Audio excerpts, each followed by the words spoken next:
कुछ यही रह जाता, सब कुछ यही रह जाता, जब घड़ी वो आती है।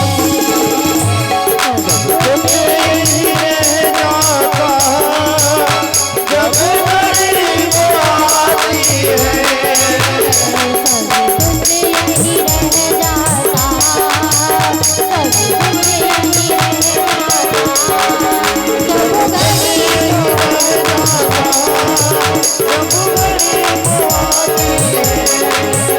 घड़ी वो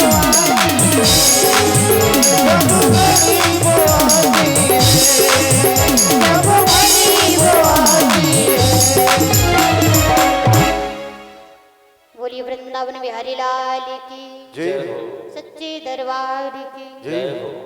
प्रेम से बोलो राधे राधे राधे राधे राधे राधे।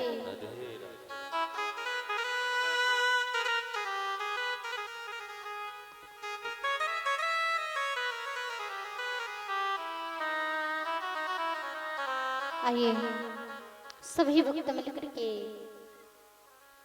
भगवान की कथा में प्रवेश करते हैं।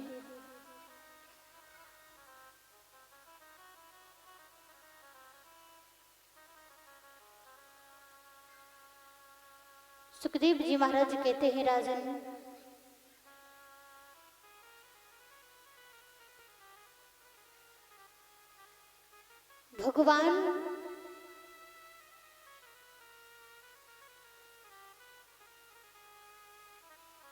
भगवान की कृपा किसी भक्त पर अगर हो जाए, भले ही अगर भगवान उसके पास नहीं जा पा रहे, लेकिन भक्त को अपने पास जरूर बुला लेते हैं। कहते हैं आज क्रूर जी महाराज भगवान को वृंदावन लेने के लिए गए और नंद बाबा से कहा कि कंस ने एक यज्ञ रचाया है और उसमें कृष्ण और बलराम को बुलाया है। आज महाराज नंद बाबा कहते हैं कि अक्रूर जी आप चाहें तो मुझे ले चलिए, हम ब्रजवासियों को ले चलिए, ग्वाल वालों को ले चलिए। अरे कंस बहुत दुष्ट है, मेरे कृष्ण और बलराम को मत ले जाओ। कन्हैया समझाते हैं नंद बाबा को।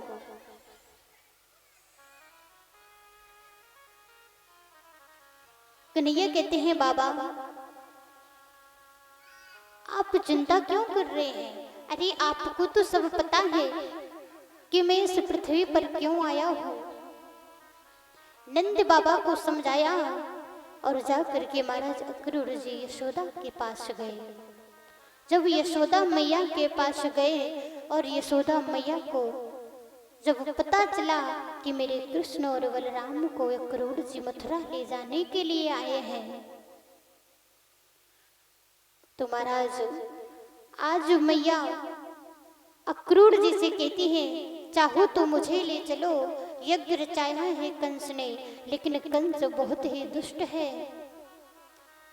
अरे जब से मेरा लाला पैदा हुआ है तब से कंस ने इतने राक्षसों को भेजा, और आज जब वो मेरे कृष्ण का कुछ ना बिगाड़ सका, तो आज वो खुद मेरे कृष्ण और बलराम को मथुरा नगरी में बुला रहा है।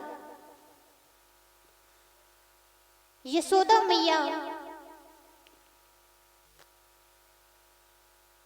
कन्हैया से कहती है, कन्हैया तू कहीं नहीं जाएगा। कन्हैया मैया को समझाते हैं, महाराज आज कन्हैया मैया और बाबा को समझाते हैं और समझा करके क्रूर जी के साथ चल देते हैं। कृष्ण और बलराम दोनों अक्रूर जी के साथ चल देते हैं। और महाराज जैसे ही वृंदावन वासियों को पता चला, गोपियों को पता चला कि कृष्ण मथुरा जा रहा है, तो महाराज सारी गोपियां, सारे ब्रजवासी आकर के मार्ग में बीच में आकर के खड़े हो गए। कहने लगे, लाला तू कहाँ जा रहे हैं? अरे मैं तुझे नहीं जाने दूंगा। और ये तूने सोच भी कैसे लिया कि हम तुझे जाने देंगे? महाराज आज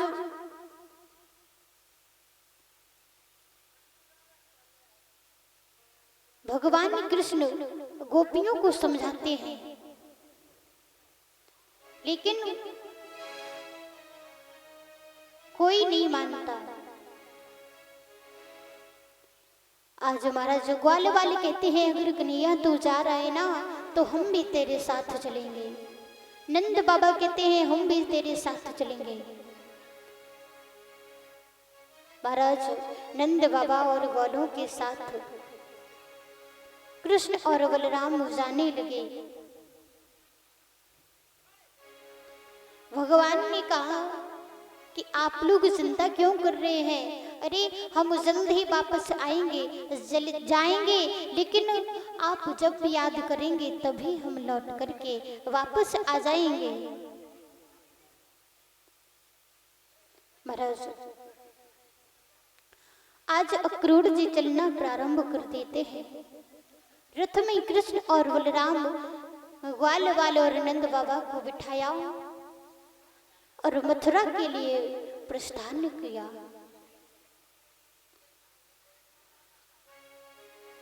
आज कहते हैं प्रभु, जब कन्हैया जाने लगे तो सभी गोपियां यशोदा मैया बहुत जोर जोर से रोती है। कहते हैं, कन्हैया तुम हमें छोड़कर क्यों जा रहे हो? और महाराज कहते हैं गोपियां, गोपी मंडल रोकर बोला, गोपिका बिहारी कहाँ चले? यशोदा माता चीखने लगी, हे लाल हजारी कहाँ चले? सुख चिल्लाए चींची करके, हे सुखकारी तुम कहाँ चले? मैनाए बोली बार बार, हे बनवारी कहाँ चले? गोवर्धन से आवाज उठी, हे गिरधारी कहाँ चले? वृंदावन का बन बोल उठा है, हे विपिन बिहारी कहाँ चले?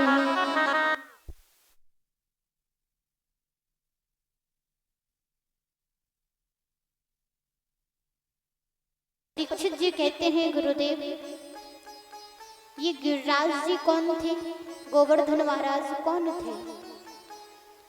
सुखदेव जी महाराज कहते हैं, राजन गिरिराज गोवर्धन महाराज कोई और नहीं थे, हमारे प्रभु भगवान श्री कृष्ण थे।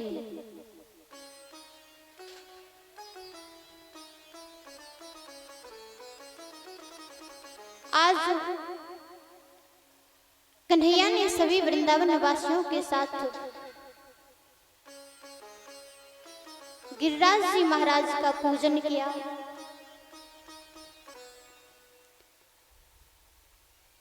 सभी वृंदावन वासियों ने गोवर्धन महाराज का पूजन किया, परिक्रमा लगाई, वेद मंत्रों के द्वारा सभी ध्यान गिरिराज जी महाराज का लगाते हैं, कन्हैया के साथ मिलकर की पूजा करते हैं। विश्वास धारी कर ग्वाल वृंदो, विश्वास धारी कर ग्वाल वृंदो, गिरवर का ध्यान लगाने लगे। नट नागर भी अंतरपट से नाटक का पट दिखलाने लगे।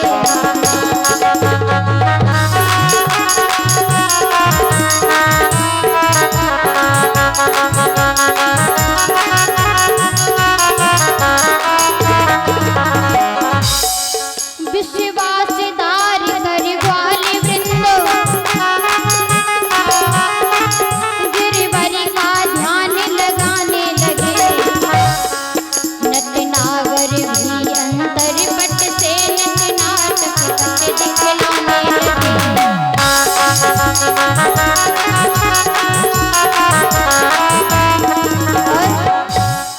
मनमोहन ही गोवर्धन से मनमोहन ही गोवर्धन से गोवर्धन बन प्रगटाते हैं।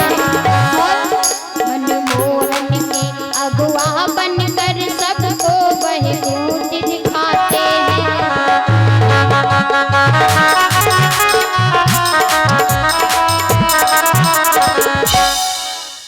आज कन्हैया भगवान गोवर्धन महाराज का स्वरूप धारण करके सभी वृंदावन वासियों को दर्शन देते हैं।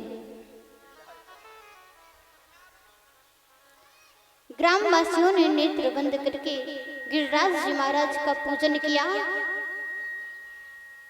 तो सभी गिरिराज जी महाराज के दर्शन करने लगे।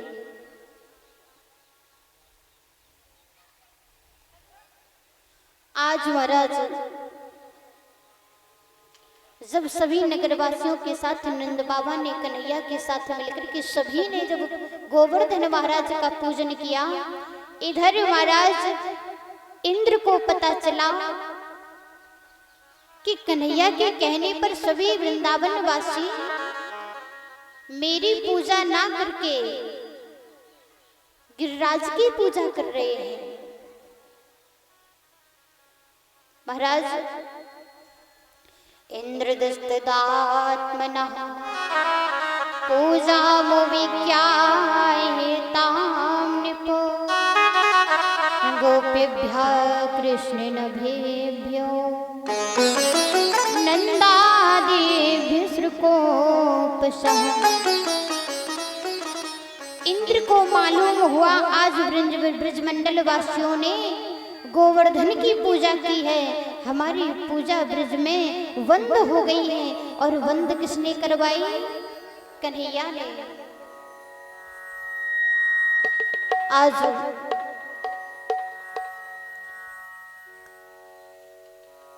इंद्र ने क्रोध में आकर के मेघों को बुलाकर कहा, वाचालम बालसतम मध्यम पंडितमानेतिनम नित्यं मध्वात्मविद्यापम मेधानिर्मुक्तिबंधिना। आज इंद्र ने मेघमालाओं से कहा, जाओ जाकर के ब्रज में मूसलाधार वर्षा करो, ऐसी वर्षा करो, ऐसी वर्षा करो कि ब्रजमंडल वृंदावन वासियों को भी पता चले कि उन्होंने गिरिराज की पूजा करके मेरी ना पूजा करके कितनी बड़ी भूल की है। मेघमालाओं को आदेश दिया और कहा, जाओ जाकर के इतनी घोर वर्षा करो, इतनी घनघोर मूसलाधार वर्षा करो कि उन्हें भी पता चल जाए कि आज उन्होंने कितना बड़ा पाप किया है। इंद्र क्रोध में आकर के मेघमालाओं से कह देता है।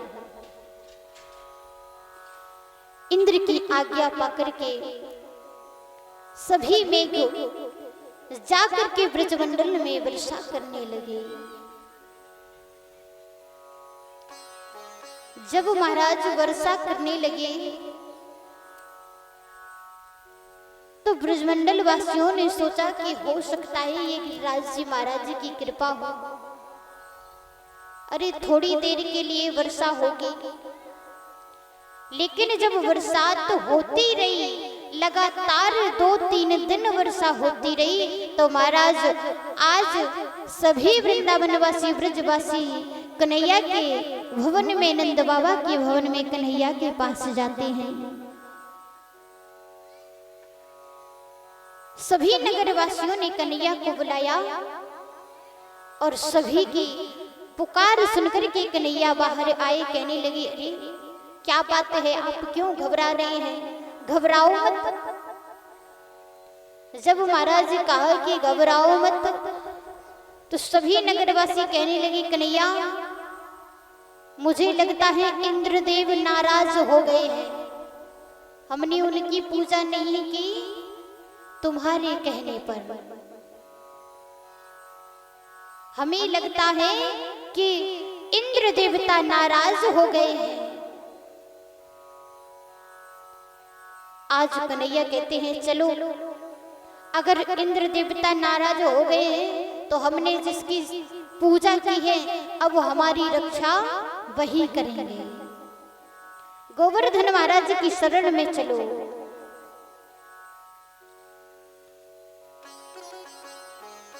महाराज ग्रामवासियों से कहा,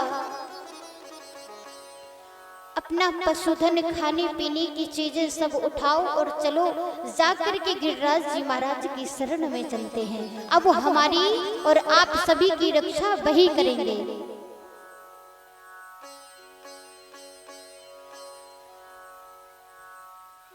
लगातार 7 दिन तक वर्षा हुई थी ब्रज में। महाराज कन्हैया सभी ग्रामवासियों के साथ गिरिराज जी महाराज की शरण में जाते हैं। जा करके गिरिराज जी महाराज से प्रार्थना करते हैं सभी ग्रामवासी।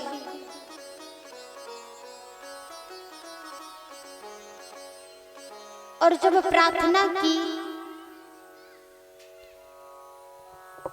आज कन्हैया ने गिरिराज जी महाराज को अपनी उंगली पर धारण कर लिया। जब उंगली पर धारण किया महाराज और सभी वृंदावन वासी गिरिराज जी महाराज की शरण में पहुंच गए। कन्हैया अपनी उंगली पर गिरिराज जी को धारण किए हैं। सभी ब्रजवासी अपनी अपनी लाठियों को लेते हैं और गिरिराज जी को आज सभी ब्रजवासी सोचते हैं कि कन्हैया एक उंगली पर गिरिराज जी को धारण किया है, चलो हमें भी उसकी सहायता कर देते हैं। सभी ने अपनी अपनी लाठी लगा ली। जब महाराज पूरा दिन व्यतीत हो गया तो सभी ब्रजवासी कहने लगे, कन्हैया अरे तू कब से खड़ा है एक उंगली पर गिरिराज जी को धारण किए?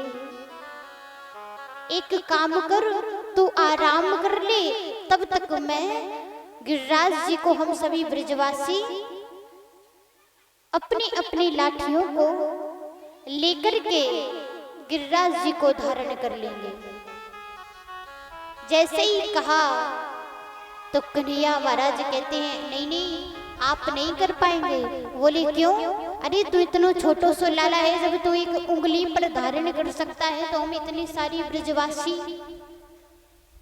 लाठियों पर गिरिराज जी को नहीं साध सकते, नहीं रख सकते। जब महाराज कहा तो कन्हैया कहते हैं, ठीक है जैसी आपकी इच्छा। जैसे ही महाराज कन्हैया ने अपनी उंगली को हटाने की कोशिश की, तभी सभी की लाठी टूट गई। सबकी लाठी टूट गई और सभी चिल्लाने लगे, कन्हैया बचाओ, रक्षा करो, कन्हैया रक्षा करो। और तुरंत भगवान ने फिर से अपनी उंगली पर गिरिराज जी को धारण कर लिया। आज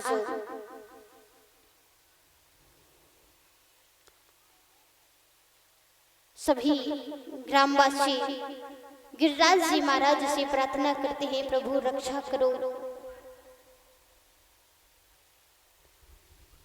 और सभी ब्रजवासी कहते हैं, कन्हैया एक बात तो बताओ। बोले क्या?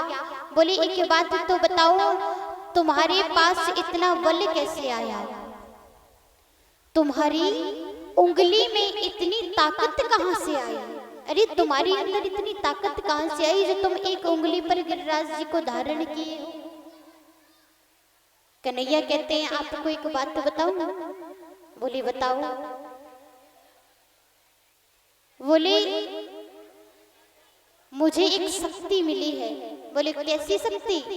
कन्हैया बोले ऐसी शक्ति कि मैं दूसरों के अंदर की, दूसरों के शरीर की शक्ति, ताकत शक्ति अपने अंदर खींच सकता हूं। अब महाराज जैसे ही कन्हैया की बात सुनी तो सभी ब्रजवासी के जो ग्वाल वाल थे वो कहने लगे, तभी मैं सोचूं कि मुझे 2-4 दिन से ये कमजोरी सी महसूस हो रही है। महाराज कन्हैया ने बात बना दी और कन्हैया कहते हैं कि जब तक इंद्र देवता वर्षा करते रहेंगे तब तक हम गिरिराज जी की शरण में ही रहेंगे। और ये विश्वास रखो। और कहा कि चलो सभी मिलकर के गिरिराज जी महाराज का भजन करते हैं और गिरिराज जी महाराज को बुलाते हैं। आइए हम भी गिरिराज जी महाराज का भजन करते हैं और उन्हें बुलाते हैं। जय जय राधा रमण गिरधारी, जय जय राधा रमण गिरधारी, गिरधारी श्याम बनवासी। जय जय राधा रमण गिरधारी, गिरधारी श्याम बनवासी। जय जय राधा रमण गिरधारी, गिरधारी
श्याम बनवारी।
गिरधारी गिरधारी श्याम बनवारी गिरधारी श्याम बनवारी गिरधारी श्याम बनवारी जय जय राधा रमण गिरधारी गिरधारी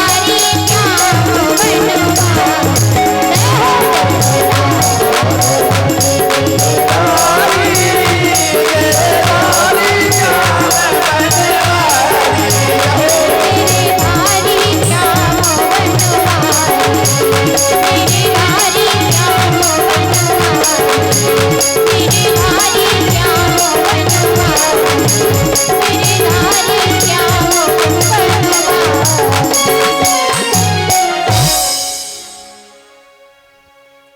बोली वृंदावन में हरिलाल की, गिरिराज जी महाराज की। आज महाराज सभी व्रजवासियों ने गिरिराज जी महाराज का कीर्तन किया और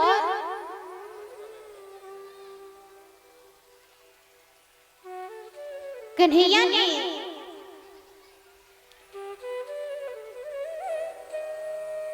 गिरिराज जी महाराज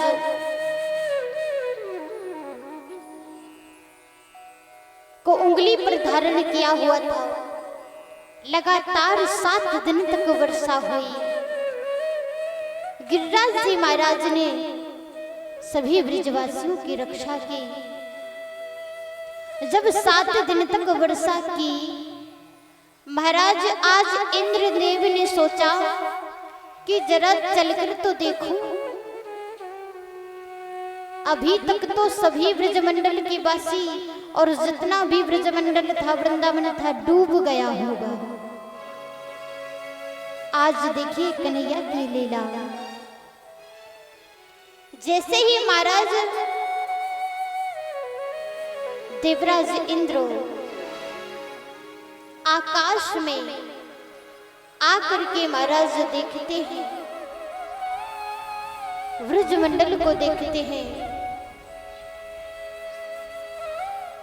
और जैसे ही देखा महाराज तो देख करके चकित रह गए, देखते ही रह गए। क्यों? क्योंकि महाराज 7 दिन तक वर्षा हुई थी, लेकिन वृंदावन में देखा, ब्रज में देखा तो धूल उड़ रही थी।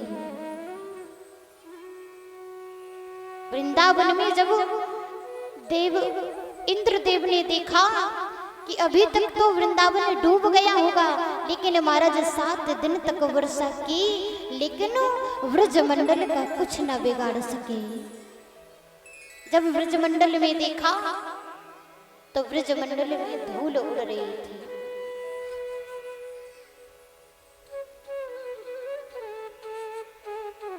महाराज इंद्रदेव समझ गए कि ये हमारे प्रभु श्री विष्णु भगवान कन्हैया, ये उनका खेल है, ये उनकी लीला है। जब समझ गए महाराज तो इंद्र का अभिमान दूर हो गया। इंद्रदेव को अभिमान था कि मैं जब तक मैं पृथ्वी पर वर्षा नहीं करूंगा, तब तक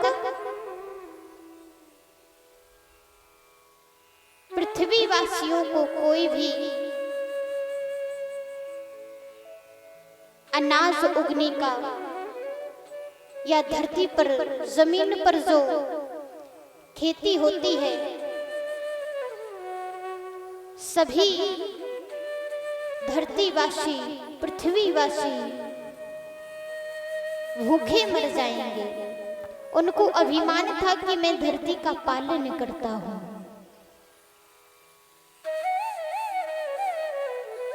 आज कन्हैया ने इंद्रदेव को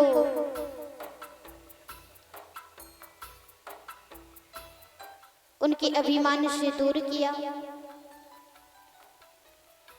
इंद्रदेव प्रणाम करके, भगवान को प्रणाम करके, मेघमालाओं को अपने पास बुला करके और वर्षा बंद करवाई और भगवान को प्रणाम किया। कहा, प्रभु मुझे क्षमा कर दो, मैं आपको पहचान नहीं पाया, मुझसे भूल हो गई। आज गिरिराज जी की शरण में गिरिराज जी महाराज ने सभी ब्रजवासियों की रक्षा की, सभी अपने अपने घरों में रहने लगे। कन्हैया की लीलाएं चलती रही। आज महाराज सुखदेव जी महाराज कहते हैं, राजन अब एक वो समय आया जब हमारी कन्हैया गोपियों के साथ रास रचाने लगे, गोपियों के साथ क्रीड़ा करने लगे। महाराज व्रज में रास रचाने के लिए सभी गोपियां और कन्हैया के साथ रास रचाने की तैयारी चल रही है। जब रास रचाने की तैयारी चली तो महाराज कहते हैं ना कि जब कन्हैया लीला दिखाती हैं तो भोले बाबा लीलाओं को देखने जरूर जाते हैं। तो आज हमारी कन्हैया की लीला, कन्हैया के साथ गोपियां रास रचाने के लिए जाती हैं और महाराज जब ब्रज में रास रचने लगा तो सभी देवियां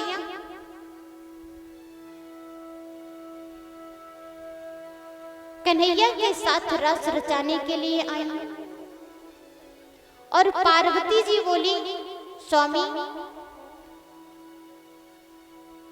कन्हैया व्रज में गोपियों के साथ रास रचा रहे हैं और मैं वहीं जा रही हूँ। जब महाराज इतना कहा तो भोले बाबा बोले, हर बार तुम ही क्यों जाती हो, है ना। जब कहीं आप लोग भी कहीं रिश्तेदारी में जाएं तो महाराज देवियां भी कहने लगती हैं कि हर बार आप ही क्यों जाते हो, हम भी चलेंगे इस बार। आज भोले बाबा कहते हैं कि हर बार तुम ही जाती हो, आज अपने गोविंद की, अपने आराध्य की लीला और उनके साथ रास रचाने मैं भी चलूंगा। महाराज आज पार्वती जी समझाती हैं, कहती हैं कि स्वामी रास में केवल नारियां ही जाती हैं और कोई पुरुष नहीं जाता, केवल स्त्रियां जाती हैं रास रचाने। लेकिन भोले बाबा नहीं मानते।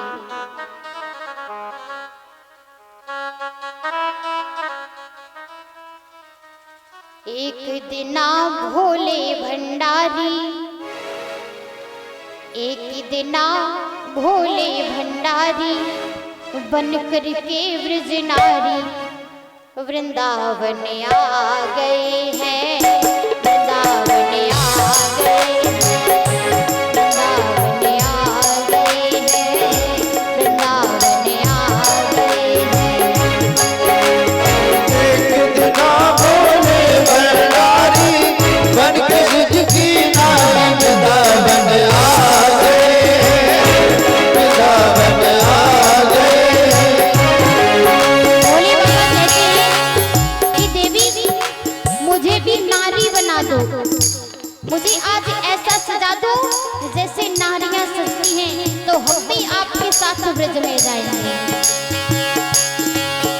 अरे पार्वती भी मना के हारी, पार्वती भी मना के हारी, ना माने त्रिपुरारी वृंदावन आ गए हैं, वृंदावन आ गए हैं, वृंदावन आ गए हैं। सभी तालियां दे हो। पार्वती जी मना के हारी, ना माने त्रिपुरारी गोकुल में आ गए हैं,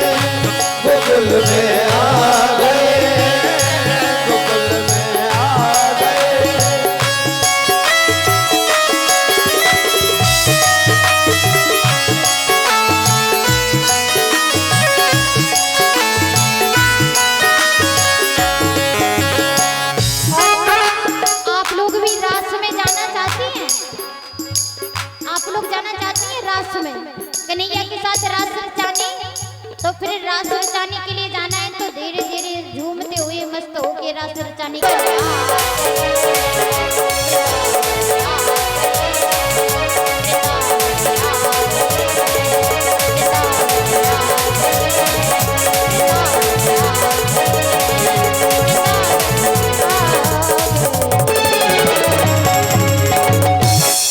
बोलिए वृंदावन बिहारी लाल की जय।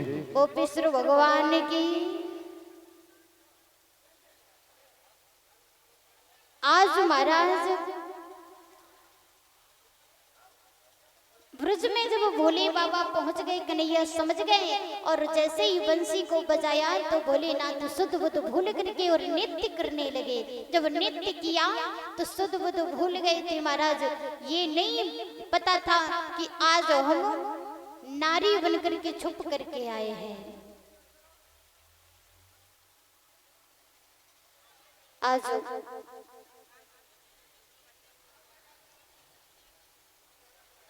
आज कन्हैया जैसे ही भोलेनाथ को देखा हंसने लगे और समझ गए। भोले बाबा ने सोचा कि अब तो फंस गए हैं। आज कन्हैया कहते हैं प्रभु आप यहाँ क्या कर रहे हैं? भोलेनाथ कहते हैं प्रभु आपकी रास लीला में जो आनंद है वो और कहीं नहीं है। आजो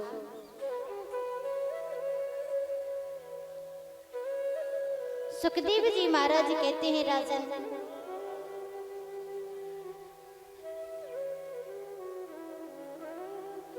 देखिए हम सभी के बीच में एक संत जी विराजमान है जो अभी आए हैं। कहते हैं कि संत कृपा दिखला दे तो भगवंत मिलन हो जाता है और संत जी हमारे बीच में आज आए हैं न बड़ी कृपा है। कहते हैं जब तक संत की कृपा ना हो तब तक भगवान का स्मरण भगवान का ध्यान हम नहीं कर सकते। संत हमेशा शील स्वभाव सरल स्वभाव के होते हैं। बोलिए संत भगवान की जय हो। आज सुखदेव जी महाराज राजा परीक्षित से कहते हैं राजन सुनिए, जब कन्हैया और उनके बड़े भैया बलराम बलदाऊ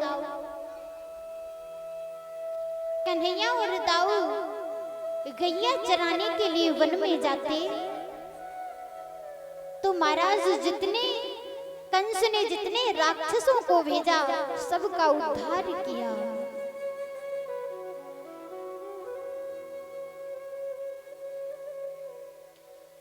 कन्हैया ने सभी राक्षसों का उद्धार किया। महाराज सुखदेव जी कहते हैं राजन एक बार नारद जी ने सोचा कि सभी जितने राक्षसों का भगवान ने उद्धार किया है कंस ने भेजे, अब ज्यादा देर नहीं होनी चाहिए, अब कंस का भी उद्धार होना चाहिए, ज्यादा देर नहीं होनी चाहिए।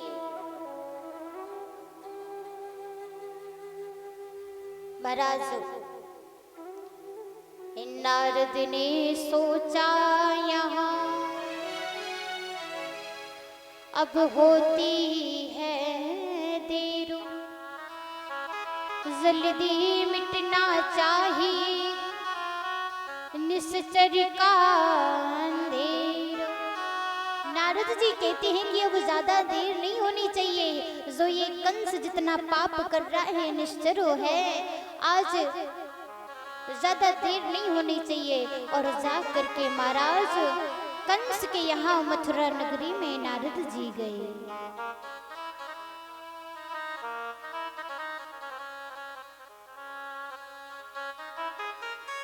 देखिए नारद जी का एक काम है, आप लोग जानते हैं कौन सा काम प्रसिद्ध है? नारद जी का कौन सा कार्य प्रसिद्ध है? आप लोगों में से कौन जानता है नारद जी का कार्य? कोई जानता है? कौन जानता है? परीक्षित जी महाराज जानते हैं कौन सा कार्य है? लड़ाई करवावे को, चुगली करवाना, है ना? चुगली करना, इधर की बात उधर, उधर की बात इधर। तो महाराज एक बार की बात है, नारद जी कैलाश पर्वत पर पार्वती जी के पास गए और भोले बाबा तो थे नहीं पर्वत पे। अब महाराज जैसे ही पहुंचे पार्वती जी के पास, पार्वती जी बोली, कहिए नारद कैसे आना हुआ? बड़े दिनों बाद आए हो, बड़े दिनों बाद दर्शन दिए हैं। नारद जी बोले, क्या बताएं मैया? बोले क्यों, क्या बात है, बताइए तो। नारद जी कहने लगे कि मैया क्या बताएं, आजकल के लोगों के अंदर तो सत्य बोलने की बात कहो ही मत, कोई सत्य बोलता ही नहीं है। अरे कसम खा के भी झूठ बोल जाते हैं। मैया कहती है नहीं नहीं ऐसी बात नहीं है। क्यों नारद, कहाँ से आई हो? ये बात कहाँ से सुनकर आए हो? नारद जी बोले, सुनकर कहीं से नहीं आए, बोल रहे हैं कि आजकल के लोग बड़े झूठे हैं और आजकल के पति भी झूठे हैं, कसम खा के भी पत्नियों से झूठ बोलेंगे और पत्नियां भी झूठी हैं। जब मैया ने सुना, अच्छा नारद जी ये आप गलत कह रहे हो, मेरे स्वामी तो बोले हैं, वो तो मुझे सब बात बताते हैं। नारद जी बोले, अच्छा। नारद जी को बात मिल गई लड़ाई करवाने की, झगड़ा करवाने की। नारद जी बोले, अच्छा मैया, तो बोले बाबा आपको सब बात बताते हैं, सारी बातें बताते हैं? मैया बोली, हाँ नारद, जब भी भोलेनाथ आते हैं वो मुझे हर जगह की हर बात बताती है, एक एक बात बताते हैं, मेरे स्वामी मुझसे बात नहीं छुपाते। नारद जी बोले, अच्छा तो आप एक बात बताओ। बोले क्या? बोले जो भोलेनाथ के गले में जो मुंडों की माला है वो किसकी है? किसके मुंड है?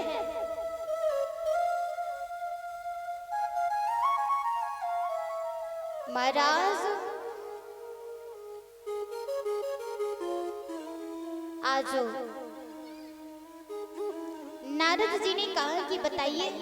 पार्वती जी बोली, ये तो नारद मुझे भोले बाबा ने नहीं बताया। नारद बोले, लो कर लो बात, अभी तो आप कह रही थी कि सारी बात बताती, अब कह रही है कुछ नहीं बताती, ये बात पता नहीं है। अरे इतनी गहरी बात आपको नहीं बताई। अब पार्वती मैया के कान भरने लगे, है ना? और एक बात याद रखना कि देवियां कान भरने में बहुत जल्दी आ जाती हैं। अगर उन्हें किसी ने भर दिया, अगर चुगली कर दी किसी की, तो बहुत जल्दी बातों में आ जाती हैं। आ जाती हो ना? अगर कोई किसी की बात कह दे, वो कह दे, अरे दीदी जीजी ये वो आपकी बहुत ज्यादा बुराई कर रही थी, ऐसी ऐसी करी थी, तो हाँ हाल बातों में आ जाएंगे, हाँ कर रही होगी।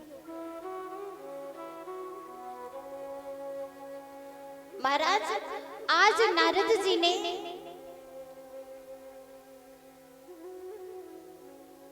पार्वती मैया के कान भर दिए। अब तो महाराज नारद जी ने आग लगाई और महाराज अपने चलते बने। बोले ठीक है मैया, मैं फिर आता हूँ, अब आप आराम करो। नारद जी तो चले गए, इधर पार्वती मैया क्रोध में, अभी क्रोध में जैसे ही बैठी थी, महाराज भोलेनाथ आए तो भोलेनाथ को जैसे ही भगवान भोले बाबा कैलाश पर्वत में प्रवेश करने लगे, द्वार पर ये रोक दिया, रुको वहीं रुक जाओ। पार्वती जी ने रोक दिया।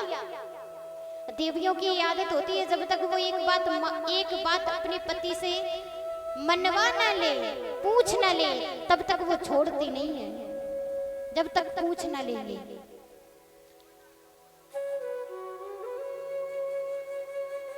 पार्वती जी ने भोलेनाथ को रोक दिया द्वार पर ही, रुक जाओ स्वामी, आप एक कदम भी अंदर मत रखना, बाहर ही रहो।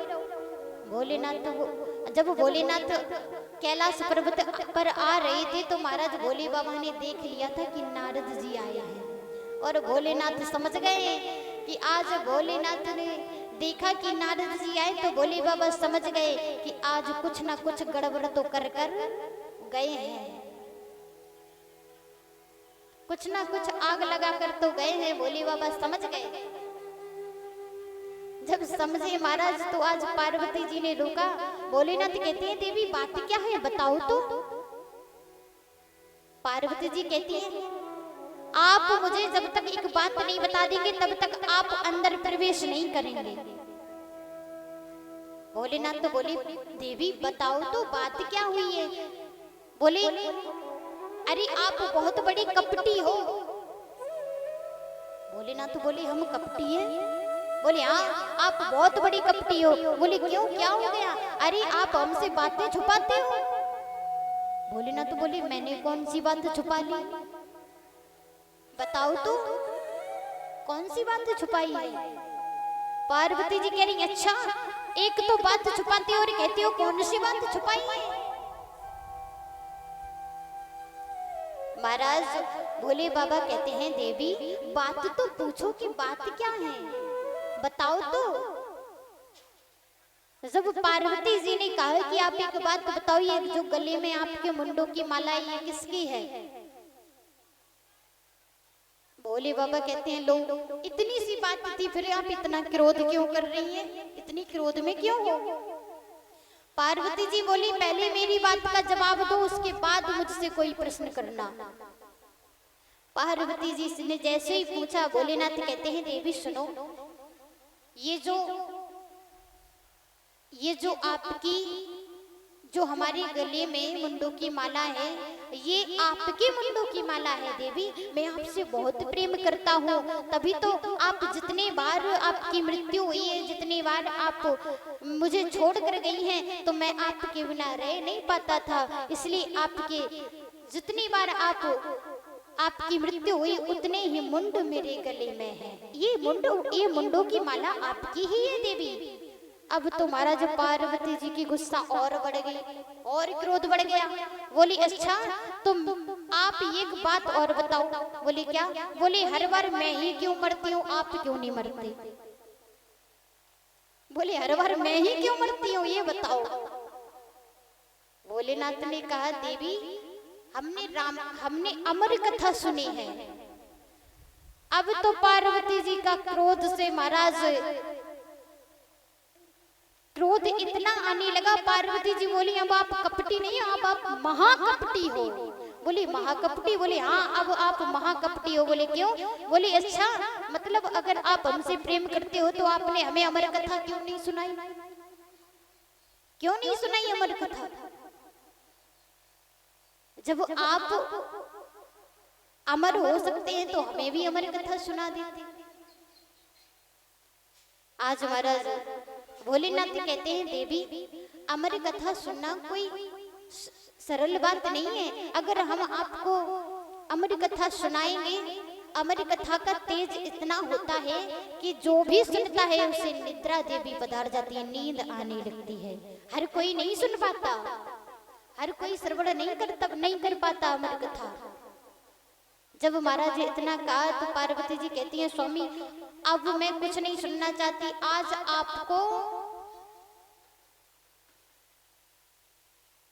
आपको अमर कथा सुनानी ही पड़ेगी। जब इतना हट पकड़ गई पार्वती जी।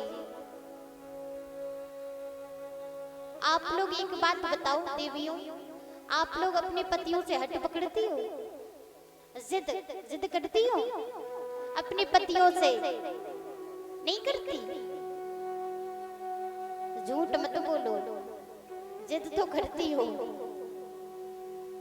जो चीज चाहिए तो चाहिए। अच्छा कौन कौन जिद करती हो, कौन कौन हट करती हो, हाथ उठाओ। अब कोई नहीं करेगी। करवा चौथ आ रहा महाराज।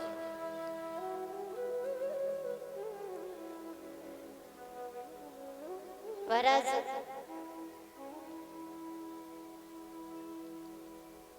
एक दो लोग हैं ऐसे जो हट करती हैं लेकिन कुछ नहीं करती है ना। लेकिन ये बात बोलने वाली नहीं है, ये तो सब जानते हैं कि देवियां कितनी हट करती हैं, है ना। आज महाराज पार्वती जी हट कर लेते हैं, कहते हैं स्वामी आज तो हमें अमर कथा सुननी ही है। भोलेनाथ कहते हैं ठीक है देवी, आपको अमर कथा सुनाएंगे।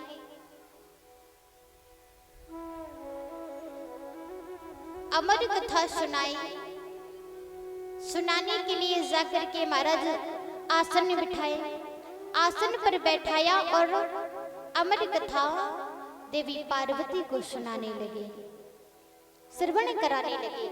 लेकिन अमर कथा श्रवण कराने से पहले भोले बाबा ने पार्वती जी से कहा देवी सुनो, जब हम अमर कथा सुनाएं तो जैसे ही पहला स्कंद समाप्त हो तो आप उसके साथ कहते जाना ओम, और दूसरा स्कंद समाप्त हो तो उसके बाद फिर कहना ओम, और जैसे स्कंद समाप्त होते जाए तो आपको बार बार यही कहना है ओम ओम ओम 3 बार। जैसे ही महाराज इतना कहा, पार्वती जी कहती है ठीक है स्वामी आप सुनाओ। भोले बाबा ने कहा मैं इसलिए कह रहा हूँ क्योंकि मैं अमर कथा जब सुनाता हूँ, श्रवण कराता हूँ तो आंखें नेत्र बंद करके श्रवण कराता हूँ, तो मैं आपको देख नहीं पाऊंगा, और अगर आपको नींद आ गई और अगर किसी और ने अमर कथा सुन ली तो। देवी पार्वती कहती है कोई बात नहीं प्रभु, आप तो चिंता ना करो, आप चिंता ना करो। आज महाराज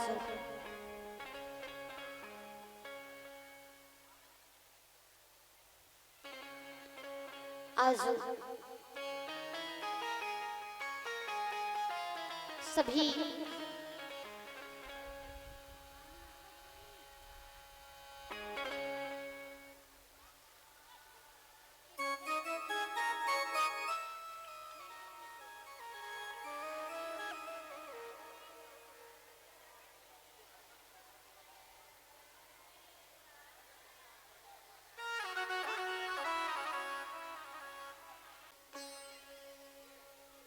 एक काम करो, तुम जितने राक्षसों को भेजते हो उन सबको कन्हैया मार देता है, एक काम क्यों नहीं करते? बोले क्या? बोले एक ऐसा काम करो, कन्हैया को और दोनों भाइयों को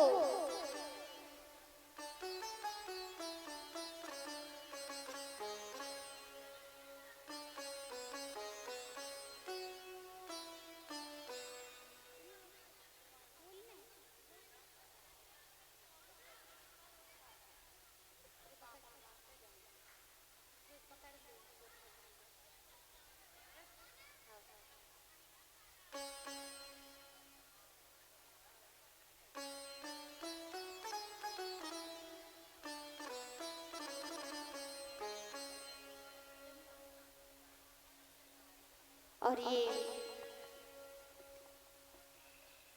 भगवान की कृपा से,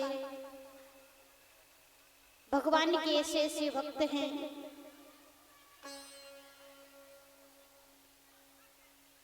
आज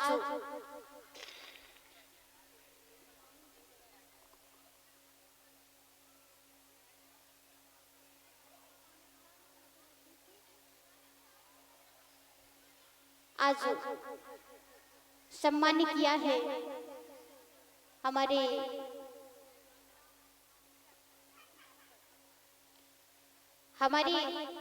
माखन मास्टर जमुआ। इन्होंने 501 रुपए बिहारी जी को समर्पित किए हैं। भगवान ऐसे भक्तों को हमेशा ऐसे भक्तों के भंडार भरे रखें और ऐसे ही दान के लिए हाथ बढ़ते रहें। प्रेम से बोलो राधे राधे। और आज सुखदेव जी महाराज कहते हैं, राजन, नारद जी के द्वारा पता चला कंस को कि महाराज जो यशोदा के यहाँ दो बालक हैं, दाऊ और कृष्ण, वो दोनों यशोदा और नंद के बालक नहीं है, यशोदा और नंद के पुत्र नहीं है। नारद जी के द्वारा पता चला कि तुम्हारी बहनोई वसुदेव कन्हैया उनके पुत्र हैं, बलदाऊ उनके पुत्र हैं, और यशोदा के यहाँ तो लाली हुई थी। रात ही रात में वसुदेव अपने पुत्र को यशोदा के नंद के घर छोड़ आए और उनकी कन्या को इधर लेकर के आए। आज महाराज जैसे ही पता चला तो सभा में महाराज वसुदेव जी विराजमान थे और कंस जा करके वसुदेव जी का हाथ पकड़ करके कहने लगा, वसुदेव अरे वसुदेव छली, वसुदेव अरे वसुदेव छली, तू ही हितदम का भरता है, रे कपटी तू बहनोई है, क्या तू ही मेरे घर का। आज महाराज जैसे ही कहा कि तुम बड़े कपटी हो, आज महाराज कंस क्रोध में आकर के वसुदेव पर प्रहार करना चाहता है, लेकिन नारद जी ने कंस को रोक लिया, उसका हाथ पकड़ लिया। बोले, अरे कंस ये क्या कर रहे हो?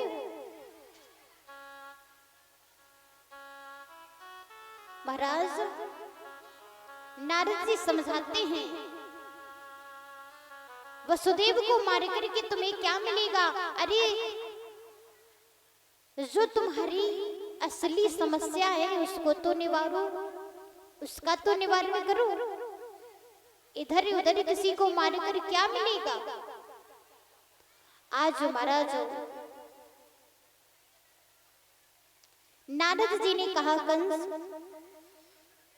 मथुरा में एक यज्ञ रचाओ और यज्ञ रचाओ, उस यज्ञ में अपने दोनों वांझों को बुलाओ, कृष्ण को और दाऊ को, बलराम को, और इधर बुला करके उनकी यहीं पर उनके साथ युद्ध करो और उनका वध कर दो। नारद जी उत्साह बढ़ा रहे हैं कंस का। कृष्ण को इधर बुला करके मार दो। जब महाराज इतना कहा तो कंस प्रसन्न हो गया और कहने लगा, ठीक है गुरुदेव, जैसा आप कहेंगे वैसा ही होगा। आज मथुरा नगरी में कंस ने यज्ञ रचाया, धनुष यज्ञ, और महाराज अक्रूर जी को बुलाया और बुला करके कहने लगा कि अक्रूर जाओ, आज मैं तुम्हें एक काम सौंप रहा हूं, वो पूरा करके आओ, पूर्ण करके आओ। महाराज जब इतना कहा तो अक्रूर ने कहा, महाराज बताओ। कंस कहने लगा, सुनो अक्रूर, जाओ तुम जाकर के वृंदावन में यशोदा नंद के यहाँ जाना और जाकर के मेरा ये पत्र दे देना, कहना कि मथुरा नगरी ने कंस ने मथुरा नगरी में कंस ने यज्ञ रचाया है। महाराज जैसे ही कहा, आज अक्रूर जी कंस का पत्र लेकर के जाने लगे। अक्रूर जी रास्ते में सोचते हुए जा रहे हैं कि प्रभु, आज मेरे कितने बड़े सौभाग्य हैं और इतना बड़ा पुण्य मैंने किया होगा कि महाराज अब आज भगवान के दर्शन स्वयं प्रभु श्री कृष्ण को लेने में जा रहा हूँ। जब इतना कहा, है धन्य भाग्य इतना मेरा, प्रभु की सेवा में जाता हूँ। लेकिन लज्जा की बात है ये, कंस का दूत कहता हूँ। लेकिन लज्जा की बात है, कंस का दूत कहता हूँ।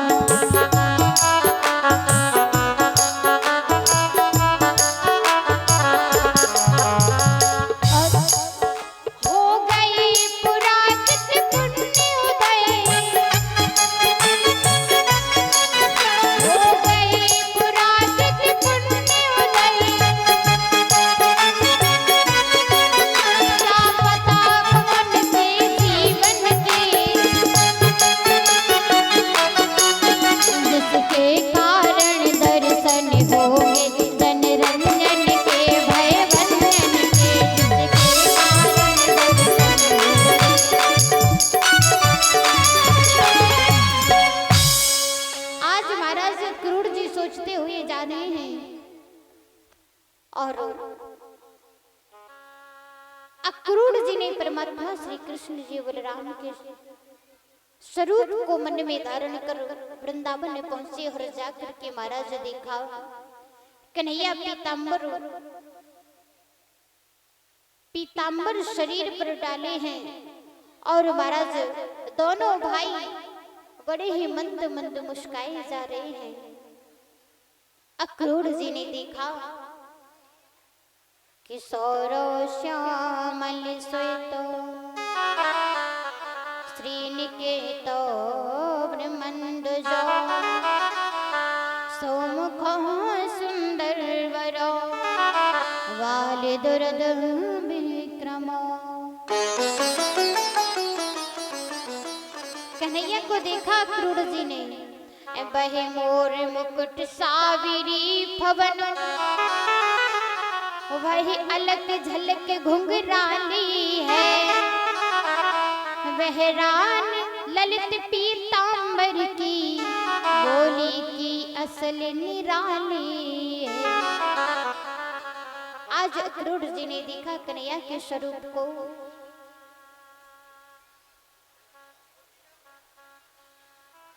और